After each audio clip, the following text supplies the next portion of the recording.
Hello there, welcome to a new Datastar video.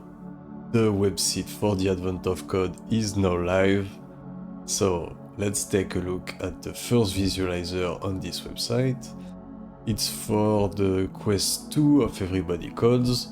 If you haven't seen the previous video, Everybody Code is like Advent of Code, but in November, so we're practicing on this one. In this quest you had an input, some calculations to make, and you are supposed to find this pattern to engrave on a shield. So let's try our visualizer right now. Copy paste the input, you press enter, and tada, you see the exact same pattern being printed in real time.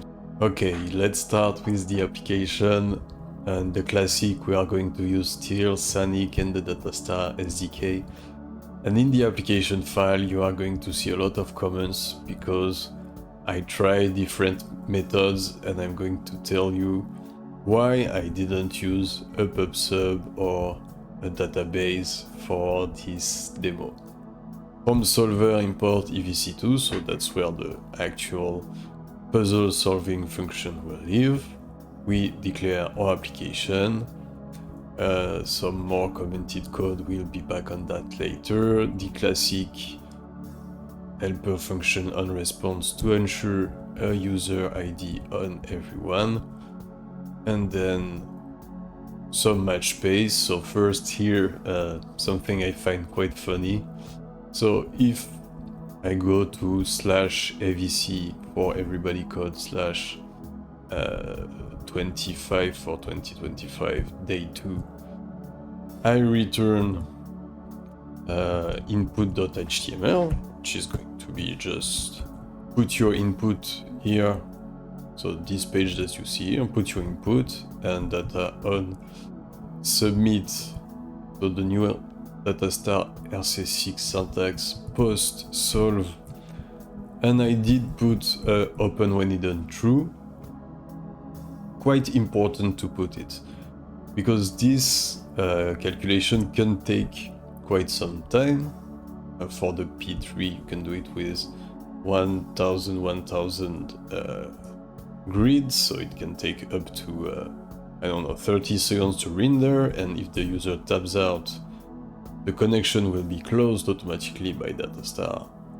And if he tabs in, he will resend it, and you will have to compute once again this very expensive thing.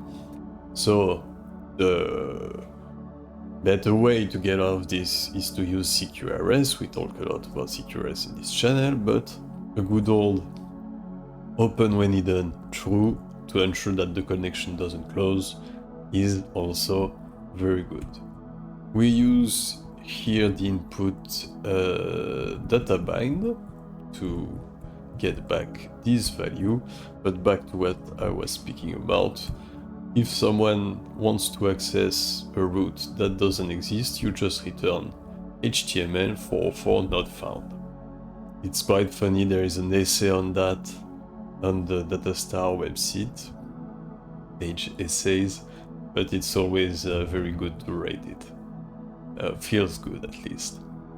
So now the solve route, what we do is we get back our user ID from the cookies, we get back the value of the input, we have ici some test value from the debug. Then we are going to have a big try block where we are going to assert a bunch of stuff about the input that we just received, and if we have an exception, we just yield body block. So this is another pattern which looks like the 404 not found 200 This is the body block. So whenever something goes wrong, you're sure that the body element will be there, and you patch your error page in this. This is a minimal error page, and this is a bit of code that I expect to put a lot more in my videos. And then let's say that we are here, so the user input passed all the checks. We are going to use an async for, and use the EVC2 function that will solve it for us. User ID, this function doesn't even need user ID anymore, but let's take a look at EVC2 although very quickly. So we are going to solvers, and you see it is an async function, so this will give me an async generator when used with async4, because I will yield a lot of all the values from this function. And then we have our view function, which is going to be like the 100 by 100 grid or divs. If you take a look at this, it's just a CSS grid, and you see here with a lot of divs inside it. This is all about the specific everybody codes problem, so I won't, delve into it like ChatGPT would say. We do a first render of the view, meaning we send the 100 by 100 grid, and then for every point that should be read, we yield it. So we yield its HTML that we construct with a corresponding ID, and Datastar will morph it for us at its right position. So initially we send a 100 by 100 yellow grid. All these elements have an ID, and then we send ID by ID. So this is not a fat morph, this is a targeted morph, but since this information is basically free, because they are the results of the solver, what you're expecting to compute in the problem, why not do it this way? Async for HTML in EVC2. If we have something, we patch it.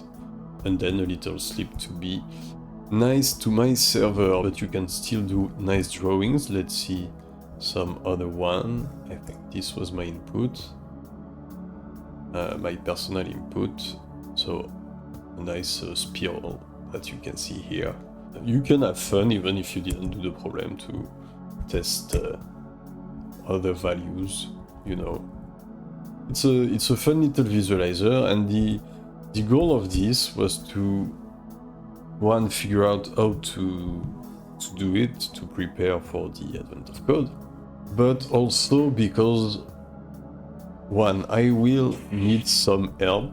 So if you code in Python, I usually don't go to the end of the advent of code, so please, for the last problems, give me a hand or give me your solution. And two, because the nicer we make it look, the more these events attract a lot of people, alright? So if we want people to see Datastar make nice visualizations faster than anyone else, with it could be a great thing, and it might even help the people when you start advent of code, you don't have your function to visualize a cave, a grid, stuff like that at hand. So there is a website that can provide it for you.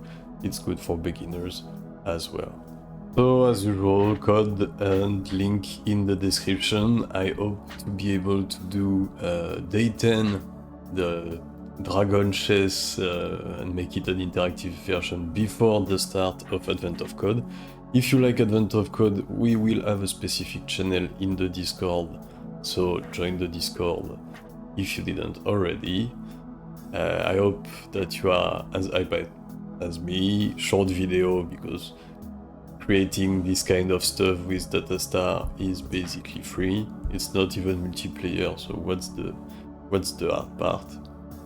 And yeah, one last thing, I really should learn to use Canvas. So if you have any good resource about Canvas so that I can stop painting stuff with 1,000 divs, because at what point or another the browser is gonna give up. Alright, we are going to need some SVG that I can handle, but the Canvas API would be great. So if you have any good resource, put it in the description or in the Datastar Discord, where I will see you for the start of Advent of Code. And see you there. Well.